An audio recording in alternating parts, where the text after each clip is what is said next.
What's going on, everyone? Welcome back to Good Practice. I'm Phil, and today we have a sequence, pretty quick one, for healthy hips. If you have a water bottle, something maybe 6 to 12 inches tall, you're welcome to grab it, but we're just going to be kind of lifting our leg over it back and forth, so you could probably use your imagination. We're going to get started today in staff pose. And throw that water bottle towards the front of your mat. We're going to extend both legs long, toes point towards our hips, neutral spine. Let's bring our hands together in our lap. Take a big breath in together, finding length through our spine. And exhale, feel a sense of grounding through all the parts of your legs, maybe starting in your glutes, down through your hamstrings, backs of your knees, calves, and then that kind of back part of your foot. Cool. We're going to take 2 more rounds of breath, so let's breathe in together, finding that length. And exhale, getting comfortable. Letting anything from the past or future that's still lingering in your mind fade away. We'll take 1 more round. Inhale. And breathe out. Real heavy sigh.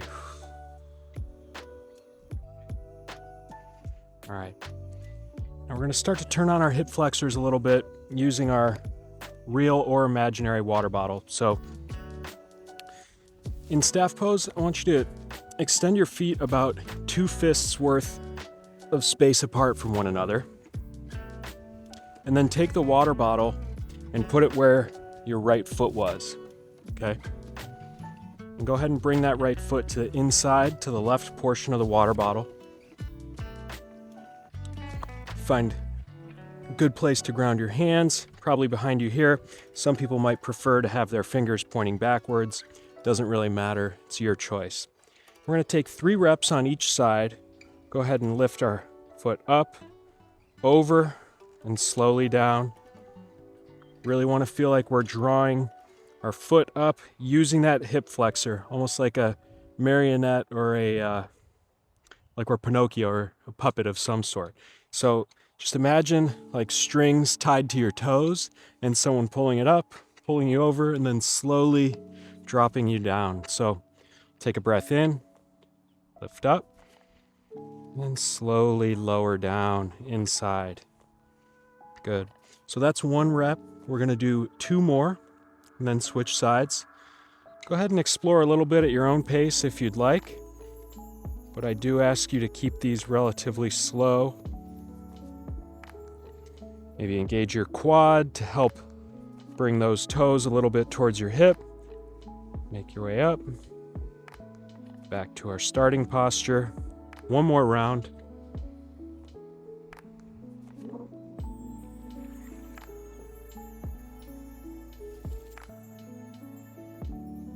Good.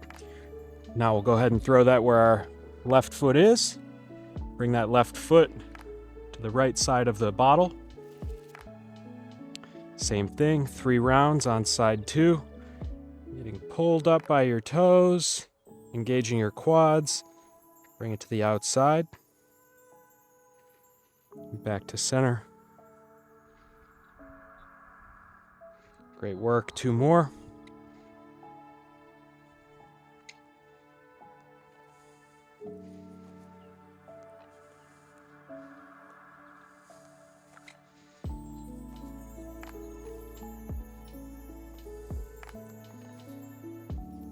Good. Done with this guy for the rest of class, so put it wherever you'd like. Make our way back into staff pose. Inhale, arms up overhead, and exhale for a gentle forward fold.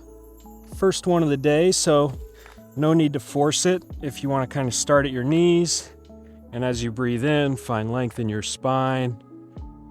And then start to make your way a little bit deeper into the stretch. It's a good way to go. Just taking note of what time it is, in the morning. Typically a lot less flexible.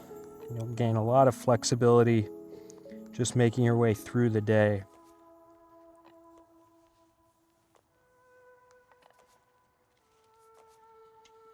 Bring that up because if you practice with me a lot, I'm a big fan of forward folds as sort of a barometer or measuring stick of overall kind of hamstring, low back, and full body health.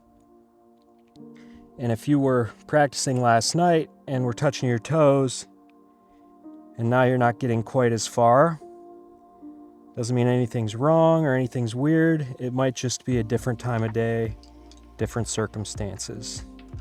Just want to monitor more large trends over time than worrying too much about one specific class or one specific posture.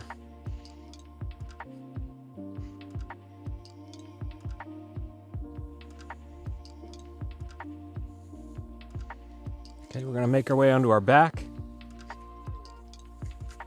Legs stay long in front of us. And we're going to work to engage the hip flexors from this reclined position now. So we're going to go ahead, place our hands down at our sides. If you need a little bit more support here, you can make fists with your hands and put them underneath your glutes. Because we're going to go ahead and lift our feet about 6 inches off the ground. Way, way easier if your hands are underneath your butt. We'll take a big breath in. And as you exhale, bring your knees towards your chest. Good. I'm going to do 2 more rounds, breathing in, finding length.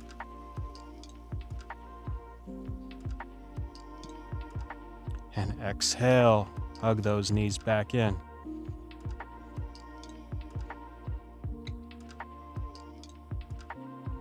Breath in, go back long. Great work. And breathe out for the last time, bringing them in. Then actually take your hands wherever they were and hug your knees in towards your chest. Rock a little bit from side to side.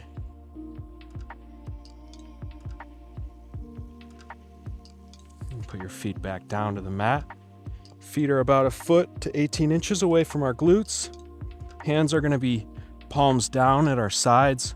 We're setting up bridge pose. A little bit of a modified bridge today. So a lot of times we'll do kind of 3 rounds of bridge where we lower all the way down and then do different variations. But today it's going to be one long bridge where we sort of lower halfway and then come back up and play with that to make sure we're really engaging our hamstrings and glutes. So go ahead and get set up, palms down, take a breath in together. And as you exhale, push into your hands, push into your forearms, push into all 4 corners of your feet while you turn on your hamstrings. Turn on your glutes like you were doing a hamstring curl. And we'll hold here, keeping everything turned on. We'll take 1 more breath in. And as you breathe out, slowly lower, like the lowest descent of your life. We're not going to go all the way. We're going to stop about halfway. And now from here, we're going to, before we even start to rise up, let's turn on our hamstrings. So really almost feel like you're bending your knees, like you were doing like butt kickers or a hamstring curl. That same feeling, even though we're not moving our feet. It's like we're drawing our heels towards our glutes without moving our feet, if that makes sense. And once you have that turned on, take a breath in and exhale. Feel so much more powerful pushing the ground away from you than you did on our first round. That's why I really love these halfway down bridge poses. Great, let's do 1 more. Not doing gym work, so we're not slamming down. We're just slowly descending. Good, maybe rock a little side to side while suspended in midair. See what that feels like. Come back to neutral.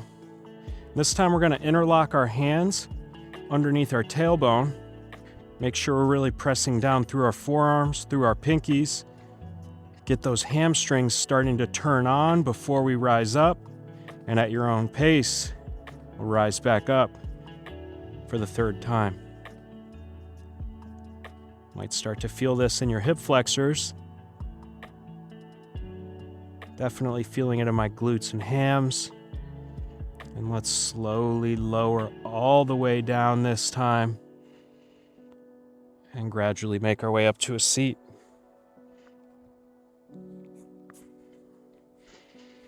And through to all fours. Actually, our first time in all fours during this sequence, so let's take a moment, make sure we find neutral, wrists underneath our shoulders, knees underneath our hips. Feel a little bit of pressing through the tops of your feet to turn on your core, engage your abdominals.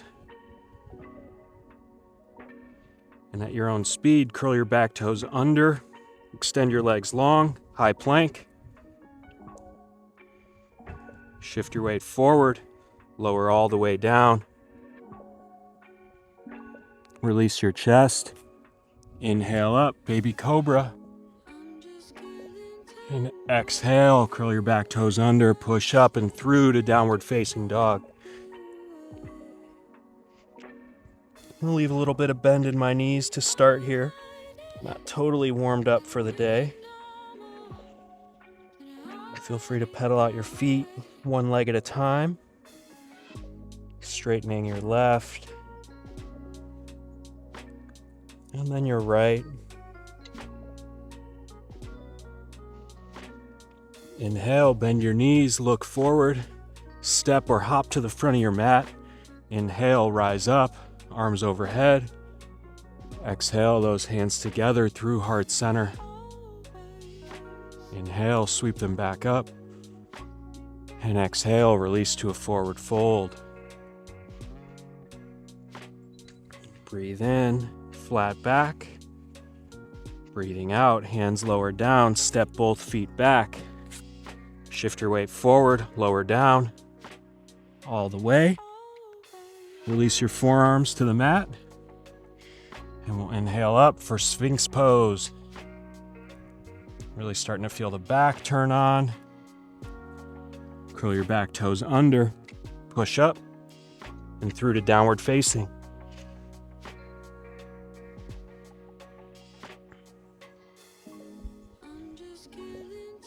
On your inhale, raise your right leg high towards the sky. Make your way onto the ball of your foot. Start playing with getting onto the ball of your left foot to create some space, because we're going to bring that right foot forward between our hands. Let's keep working here, making sure we kind of get eyes on the path where our foot's going to travel. And when you're ready, step it through. Lower your back heel down and rise up for warrior one. You're going to want to feel a tendency to open up to the left. Let's intentionally counteract that, bringing our right hip back behind us, almost rotating it to the right to square our hips to the front of our mat. Arms are overhead, and then we'll open up to the left for warrior two.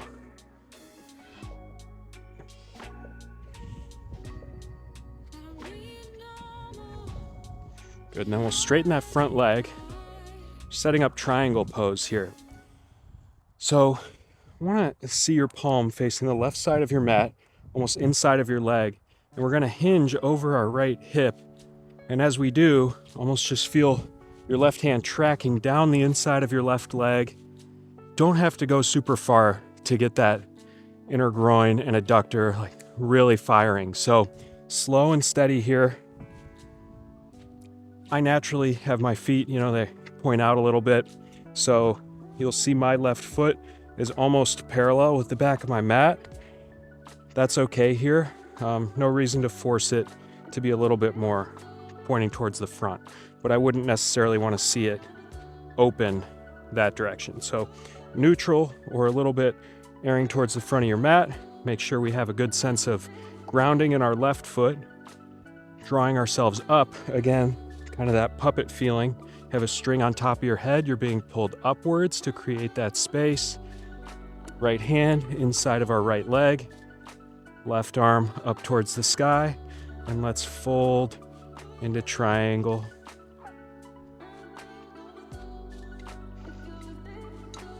Awesome. See what I mean? I mean, it can get really intense pretty quickly, so don't be afraid to come out of it. Even use your right arm as support. Just feeling that left glute, that left hip pushing back. And we'll rise back up. Might need to add a little bit of flexion into that right knee to do so. And we'll meet with our hands on our hips. Left heel comes off the mat, high lunge, hands at our hips. Inhale our arms up in high lunge. And we'll open up one more time into Warrior Two.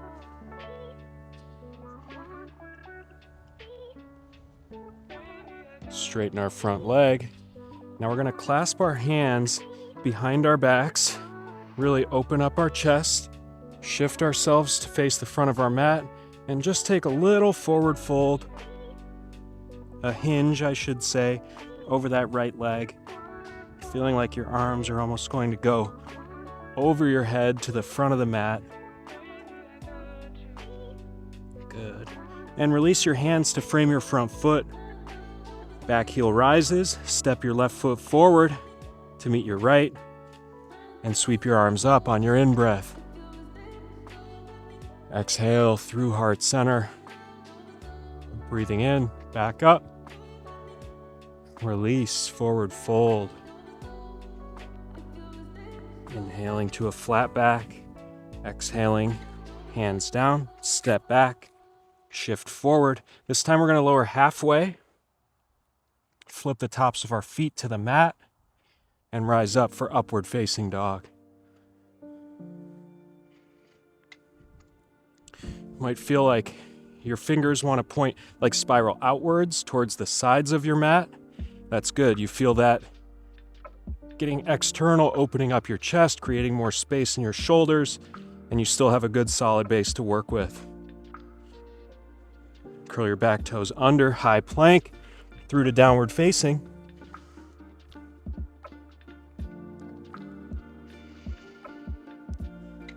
Inhale, left leg rises. Step it through. Lower that right heel down. Gonna run that same sequence back on side two, beginning in Warrior One. Frame those hips towards the front of your mat. Probably feel that in your right hip flexor, right groin. Warrior One's super fundamental, but super solid. It's kind of one of those things like you can never get too good at 3-footers. You can never really spend too much time in Warrior One. When you're ready, open up to the right. You might feel that right foot open up like we discussed. Arms are parallel to the ground. Nice Warrior Two. Gaze goes over your left middle finger. Straighten your front leg. Left hand inside of your left leg. Right arm extends long as we hinge over our front leg, over that front hip. Might even feel this in your right side opening up. Using that left hand to apply a little bit of pressure into the shin to assist the opening. Good.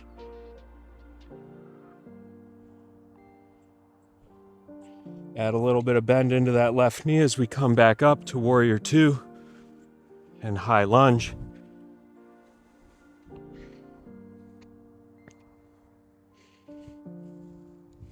Bring our hands to our hips. Lower that back heel down, straighten your front leg.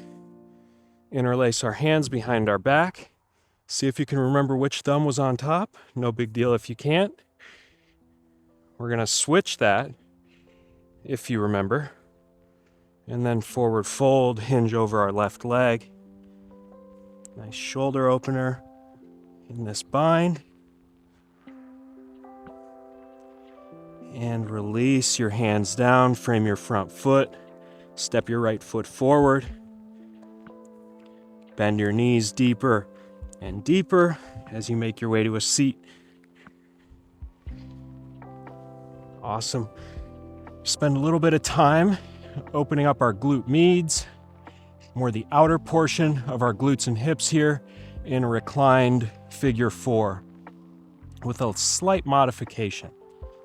So I'm sure you've all done this previously, either in one of my classes or really just, I think everyone's done kind of a reclined figure 4. But I'm going to show you one little thing that for me made a huge difference, really kind of took the posture to the next level.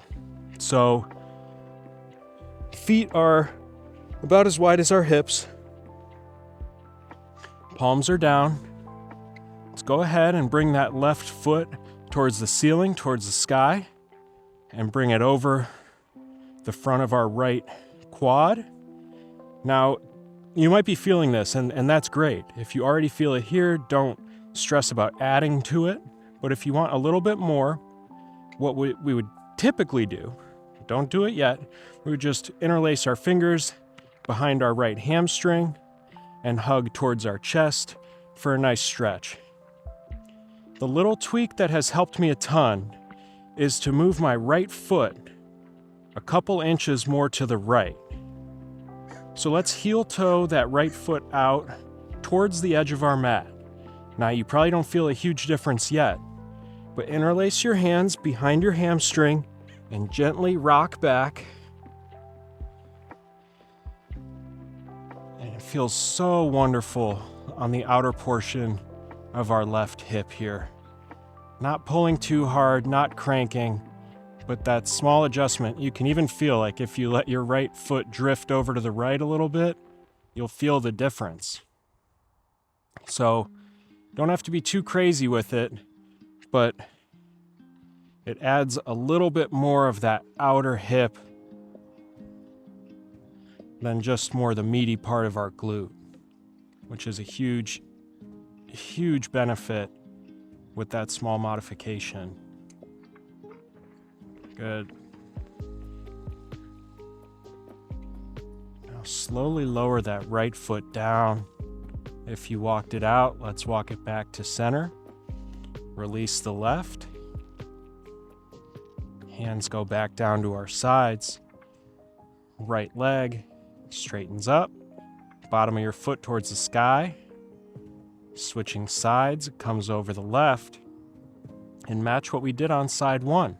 If you hung out here, that's great. If you want to walk it out towards the left edge of your mat, be my guest. And when you're ready, interlace your fingers. Bring it gracefully towards your chest. This one can really expose asymmetry in your hips and glutes.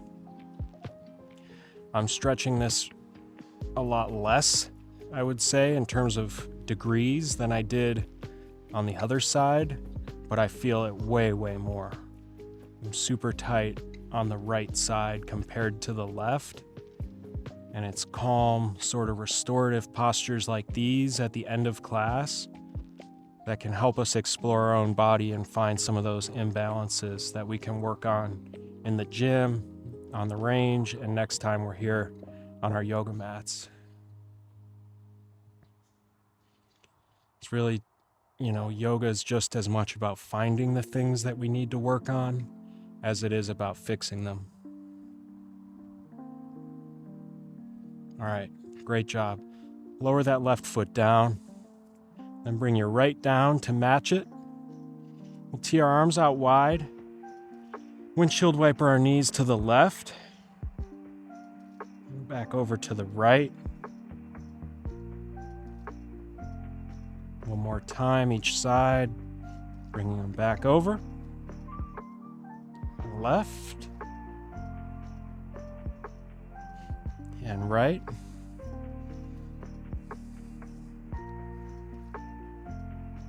Grab a hold of your shins, hug your knees in towards your chest. We'll rock a little bit front to back.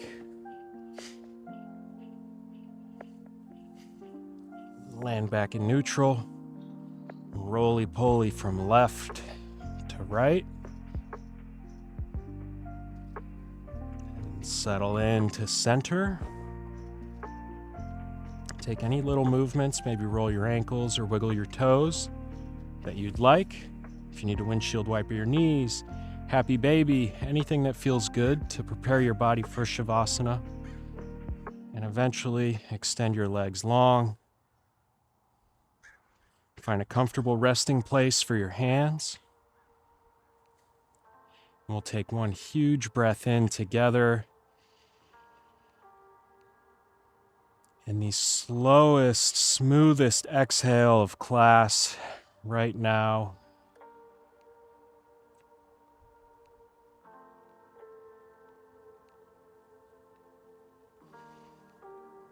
All right, any final movements before Shavasana? Make sure you're comfortable. You'll hear my voice in 2 to 3 minutes when it's time to wrap class. Great work, everybody. Thank you.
Let's bring a little bit of awareness back into our body.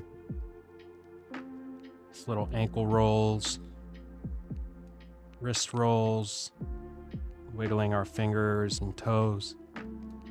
As we begin to take a few deeper breaths,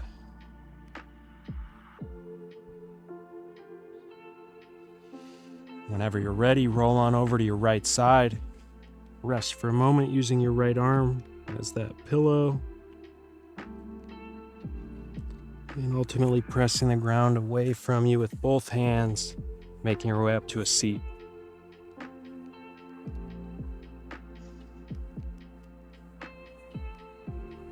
Let's bring our hands together at heart center. Bow our heads. Just go ahead and take a moment to intentionally thank yourself for dedicating the time to practice today.